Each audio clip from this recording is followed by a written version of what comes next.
Caitlin Clark hasn't had the best start in her first few games in the WNBA. She's dealing with losing more often. Last season with the Hawkeyes, she only lost 5 games the whole season. Now, with the Indiana Fever, they've already lost 5 games in just the first 5 games of the 2024 season, including a close 85-83 loss to the Seattle Storm. But why has her pro career started this rough? Clark's Indiana Fever have faced some tough competition out of the gate. They faced the Connecticut Sun and New York Liberty, 2 teams that clashed in the 2023 WNBA semifinals in their first 4 games. The first 3 games were blowouts, but they managed to keep the second game against the Sun closer. On May 22nd, the Fever had another chance to grab a win, but fell short in crunch time, losing to the Seattle Storm. This game drew a record crowd of 18,343 fans, the most in Seattle franchise history and the highest for a regular season WNBA game since 2018. While Caitlin Clark's presence was a big draw, Storm fans were also eager to see their new star, Jewell Loyd. So far, the Fever are 0-5 in the 2024 season, with all the losses coming against teams that made last year's playoffs. The first 2 games were particularly rough, with Indiana losing to the Sun and Liberty by a combined 57 points, the largest point deficit in WNBA history for a team's first 2 games. As the number 1 overall draft pick, Clark scored 20 points in her debut, but struggled with foul trouble and racked up 10 turnovers. In her second game, she was held to single-digit scoring for the first time since her freshman year of college, as Indiana fell by 36 points. Against the New York Liberty, one of the league's best teams, she shot just 2 for 8 from the field, scoring 9 points. Despite these struggles, she posted the most notable stat line on the team with 9 points, 6 assists, and 7 rebounds. But she was finding it much harder to get shots off than she did at Iowa. Things started to look up in those rematches against New York and Connecticut, and a near upset of the Sun in Indianapolis, Indiana showed a real fight. They started slow but roared back to take a 4-point lead late in the fourth quarter before letting it slip away. Clark, who twisted her left ankle in the second quarter, came back to finish with 17 points, 6 rebounds, and 5 assists. She followed that up with 21 points against Seattle in the last game. Clark has done pretty well given the circumstances. Facing playoff-level teams right out of the gate was no easy task. There have been moments where she looked a bit uncomfortable, but there are also times when she's shown growing confidence. Clark's rookie season is similar to what we saw with other high school scoring guards like Sabrina Ionescu and Kelsey Plum when they first entered the league. Her first 5 games have had their ups and downs, much like Ionescu's brief rookie season, where she had a standout 33-point game but also racked up more turnovers than assists. A big part of the story here is the sky-high expectations placed on her. It's rare for top picks, especially guards, to come in and dominate right away. Her recent games against the Suns and the Storm show promise. One highlight was early in the fourth quarter when Boston blocked a DeWanna Bonner layup, got the ball to Erica Wheeler, who then dished it to Clark for a massive 33-foot three-pointer, giving Indiana the lead and sending the crowd into a frenzy. This is the kind of performance that the Indiana fans would love to see. But what they wouldn't want to see are the 2 early whistles she got in her regular season debut. You see, against Connecticut, Clark got hit with 2 quick fouls before the 5-minute mark of the first quarter. She started 0 for 3, and by the first TV timeout, the Fever were down 10-7 with Clark already on the bench. In the Fever's home opener against the New York Liberty, things didn't get better. She had just 2 points in nearly 30 minutes as the Liberty routed Indiana 102-66. She did manage to score some late points, hitting 2 free throws after a hard foul and drilling her first professional three-pointer just before halftime, ending the half with 7 points and 5 turnovers. Over 17,000 fans packed Gainbridge Fieldhouse, many donning Clark jerseys and t-shirts, eager to see her magic in person. But the game didn't go as planned. While Clark scored, it wasn't the explosive performance fans were used to from her college days. What's worse, she seemed to have taken some of that frustration to the officials and on the court. Clark has been visibly frustrated, often complaining to the refs. In her first game, she got right up in an official's face to argue a foul call. During the blowout loss in the second game, she was visibly seething. Even in college, she wasn't the calmest of heads on the court, so it was bound to show up in the WNBA. Clark didn't actually play badly in that second game. In fact, she nearly notched a triple-double with 9 points, 7 rebounds, and 6 assists. She only had 3 turnovers, a big improvement from the 10 in her first game. There were flashes of the Caitlin Clark everyone knows and loves. She scored 7 points in 81 seconds in the third quarter, drawing 2 fouls, going 4 for 4 from the free throw line, and hitting one of her signature three-pointers. More of that will come, even if it's taking a bit longer than expected. Her head coach, Christy Sides, is already facing criticism for not setting Clark up for success. Fans are questioning her coaching strategies and their impact on Clark's performance. However, it's a bit premature to place all the blame on Sides.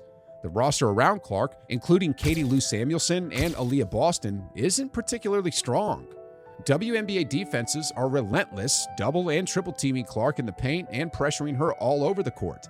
The transition from college to the WNBA is proving to be a tough challenge. One area Clark has struggled with is being effective off the ball. In 142 possessions where she has brought the ball up, Indiana has averaged 1.06 points per possession, putting them among the top 5 offenses in the WNBA. However, when someone else brings the ball up, their efficiency drops to 0.82 points per possession, which would rank last. If teams continue to deny Clark the ball, she needs to become more aggressive in getting open or use that attention to make life easier for her teammates. Clark's adjustments are also hampered by the physicality of the league. In college, she used her speed to blow past defenders, but WNBA players are more seasoned and physically adept.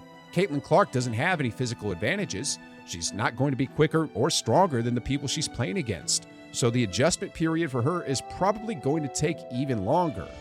Turnovers have been a glaring issue, but it has reduced from that debut game. Clark herself saw improvement in the second matchup against the Liberty, where she finished with a season-best 22 points on 9 for 17 shooting. The Fever also started to play with more pace, which helped their offense get going. The physicality of WNBA defenses has given her trouble, but she's learning not to be passive when it happens. The second line of defense now challenges her in ways college defenses couldn't. She was the #1 pick in the draft, but if you really thought Caitlin Clark was going to stroll into the WNBA and dominate from day one, think again. How many rookies in any sport have lifted their team to title contention immediately? While Clark has serious potential to rewrite the professional record books, we can't dwell on her college superstardom anymore.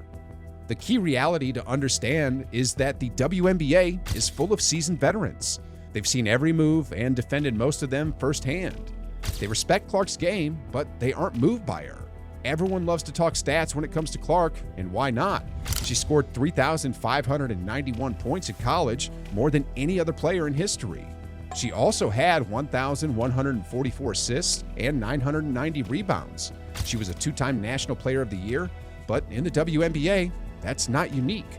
Out of 139 WNBA players on opening day rosters, 95 were college All-Americans. Nearly half of them, 47 to be exact, were first-team All-Americans. Some, like Breanna Stewart, earned that distinction 4 years in a row. Stewart, one of Clark's opponents against New York Liberty, had 31 points, 10 rebounds, 4 assists, 3 steals, and 2 blocks. She's won 2 MVP crowns for a reason. Right now, Clark is dealing with a tough transition, and her adjustment period isn't surprising when you consider the competition. She has a lot to learn about defensive schemes and how narrow the margin of error is in the WNBA. She got a crash course in the first week of the season. The best defenders in the league aren't just quick. They're incredibly well prepared and have high basketball IQs. Clark saw good defense in college, but the WNBA is like jumping up 5 levels. The more she understands the defenders, the better she can counteract their strengths. She's gotten a fair share of tech, but it's not a big deal. She'll learn where the line is with WNBA referees. Her passion on the court is part of what makes her exciting to watch. She just needs to manage it without dousing her fire. Getting into the practice gym would help Clark and the Fever enormously. More practice time will definitely help things come together, and they might just turn their season around and make the playoffs.